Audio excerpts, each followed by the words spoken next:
Have you ever wondered why your kindness feels like a target painted on your back?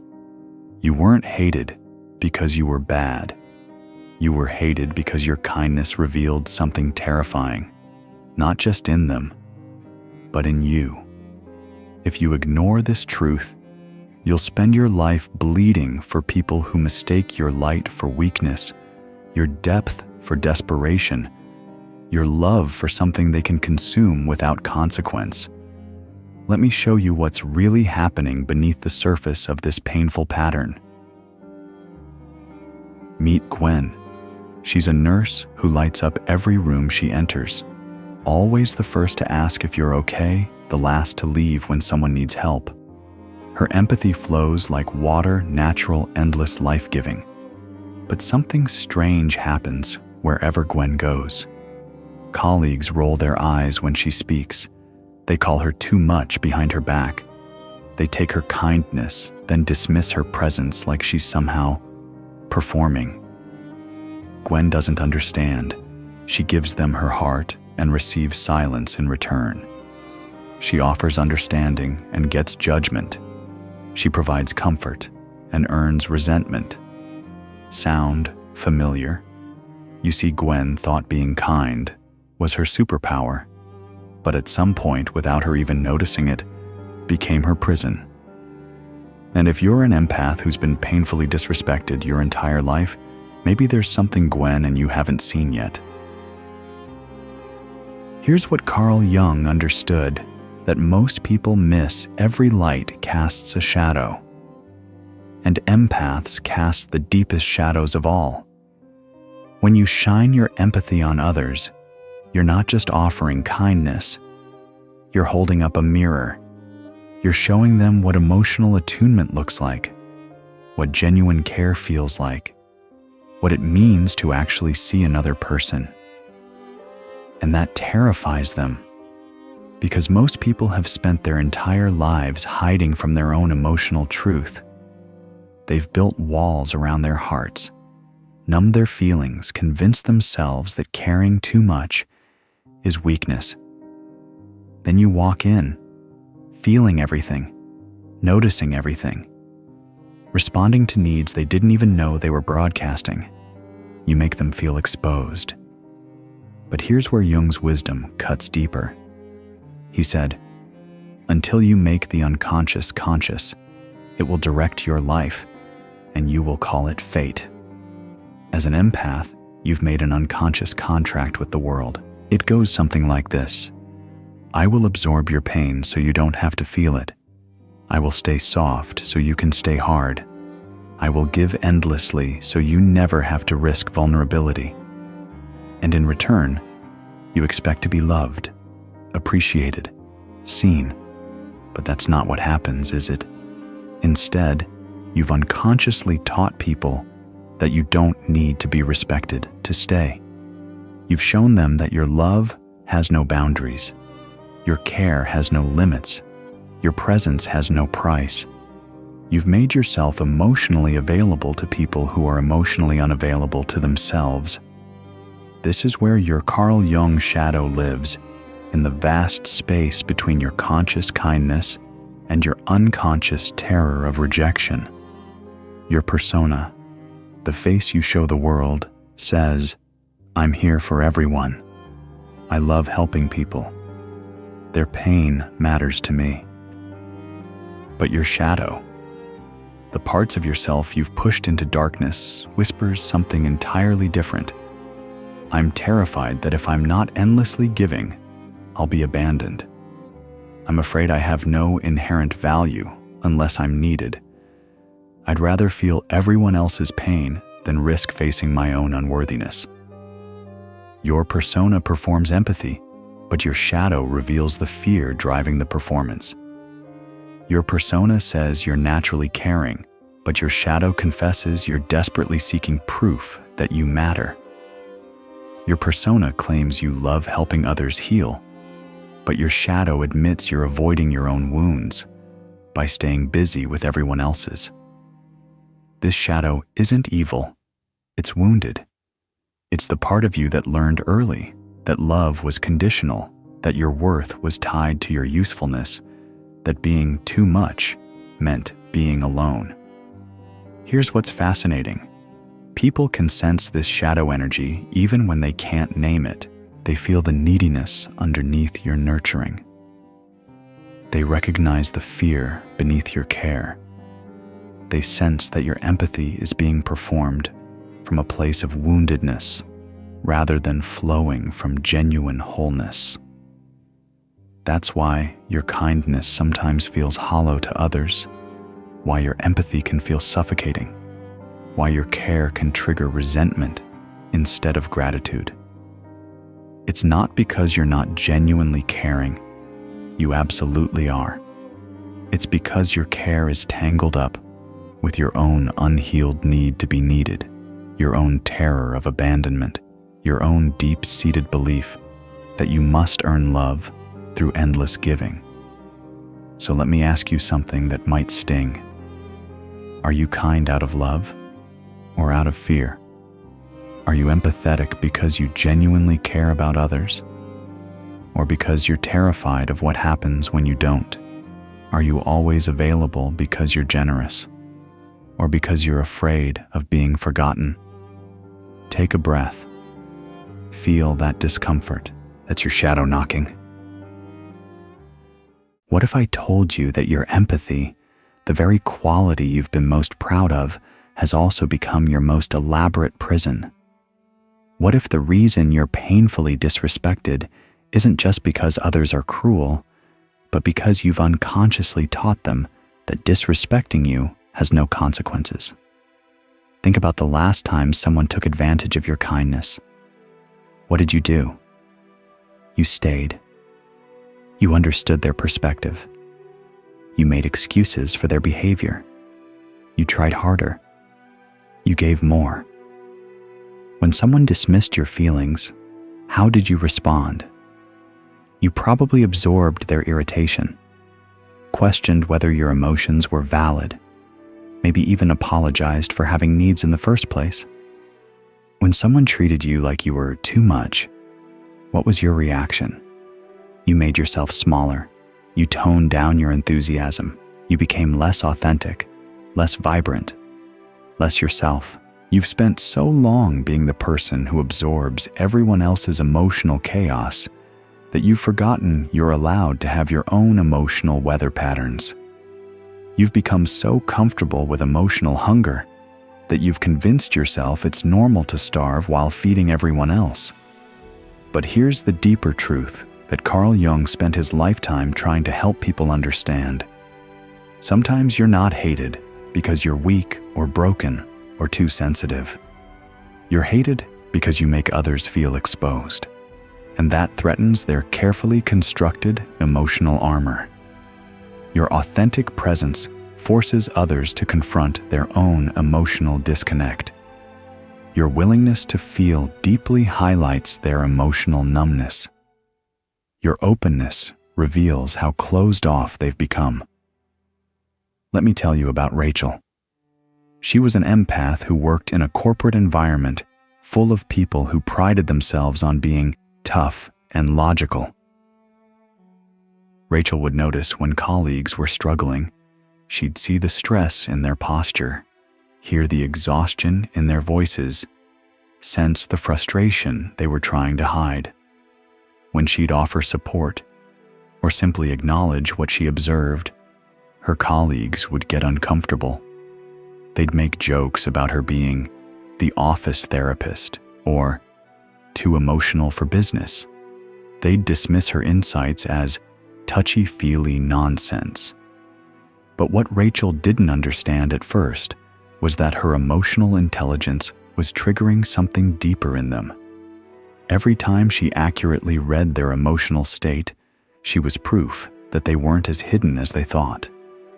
Every time she offered genuine care, she reminded them of how isolated they'd become.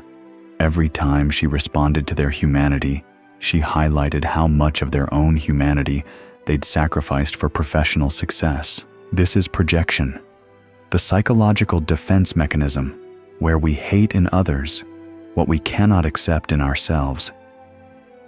Rachel's colleagues weren't just annoyed by her sensitivity, they were threatened by it because it represented everything they'd cut themselves off from. But here's where the psychology gets complex and where Jung's understanding of the unconscious becomes crucial. As an empath, you've been unconsciously participating in and even enabling this dynamic. Every time you accept poor treatment without setting boundaries, you teach others that you don't value yourself. Every time you prioritize their comfort over your own well-being, you show them that your needs are optional. Every time you stay when you should leave, every time you give when you should receive, every time you absorb when you should reflect, you communicate that there are no consequences for treating you poorly. You've become emotionally codependent and called it compassion. You've become a people pleaser and called it empathy. You've abandoned yourself in the name of love, but real love. Jung knew this requires you to love yourself first. Consider Isabella, who spent 3 years in a friendship with someone who only called when they needed emotional support. Isabella would drop everything to be there, would listen for hours, would offer advice and comfort and presence. But when Isabella went through her own difficult period, a job loss, a family crisis, a health scare, her friend was suddenly too busy, too stressed, too overwhelmed to reciprocate. Isabella kept making excuses. She's going through a lot right now. She's not good with other people's problems. She shows love differently than I do. But the truth was simpler and more painful. Isabella had trained this person that the relationship was one-directional. She had shown through her actions that her role was to give and this person's role was to take. She had created a dynamic where her friend felt entitled to her emotional labor without feeling obligated to provide any in return.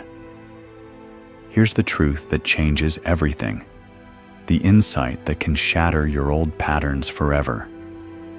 You're not too sensitive for this world. The world has become too numb for authentic sensitivity. You're not too much.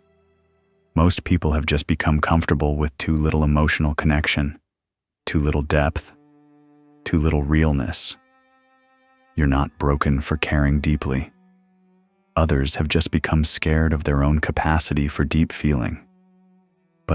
And this is the crucial part that determines whether you transform or stay stuck until you integrate your Carl Jung shadow.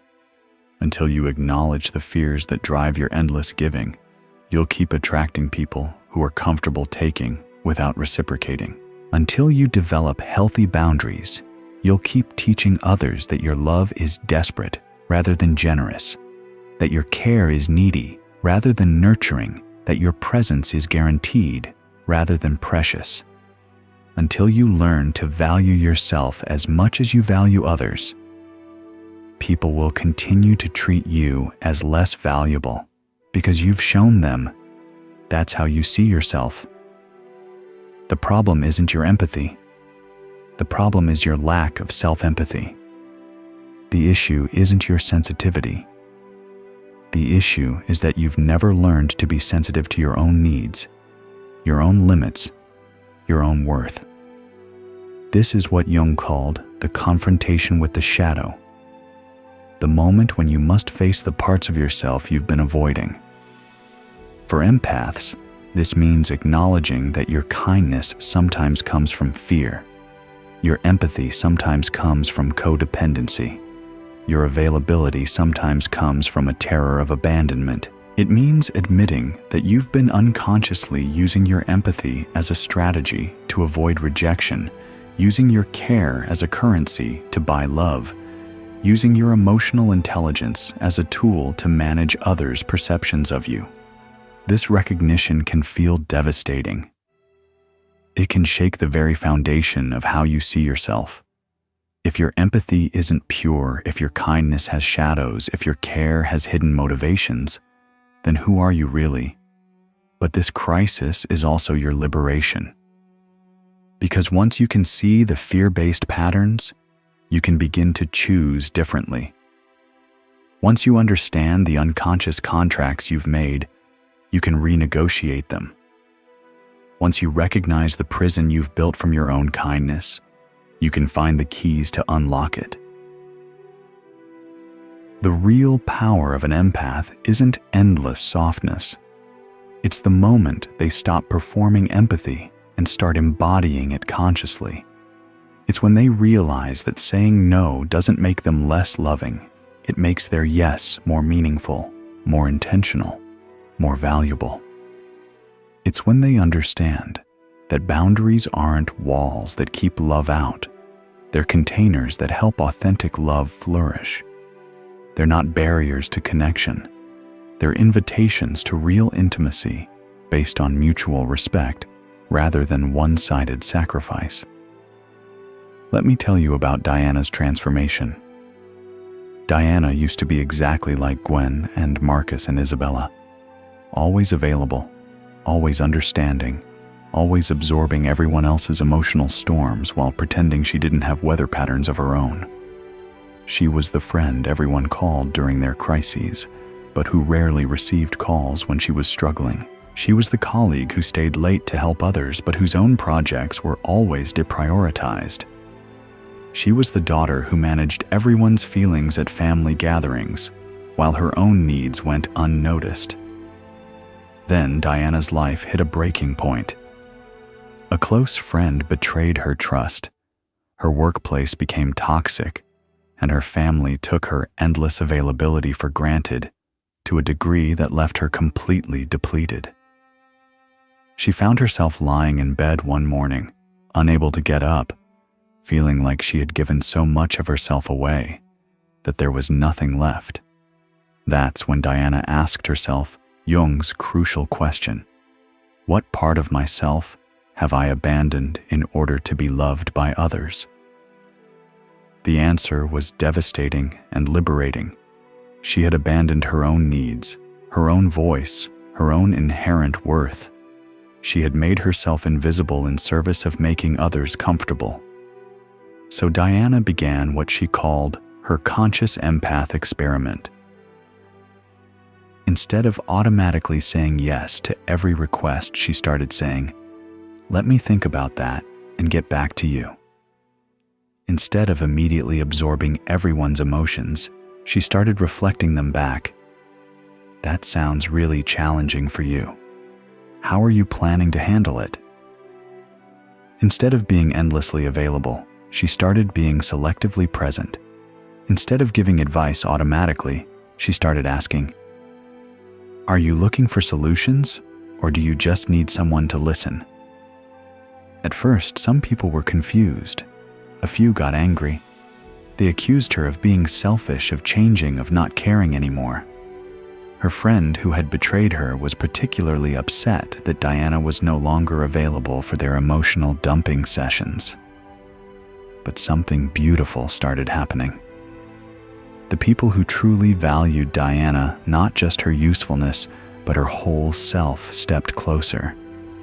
They respected her boundaries. They appreciated her newfound authenticity. They loved her, not because she gave endlessly, but because she was finally real, finally present as her full self, rather than as a shape-shifting support system. New people entered her life too. People who were attracted to her integrated strength rather than her wounded availability.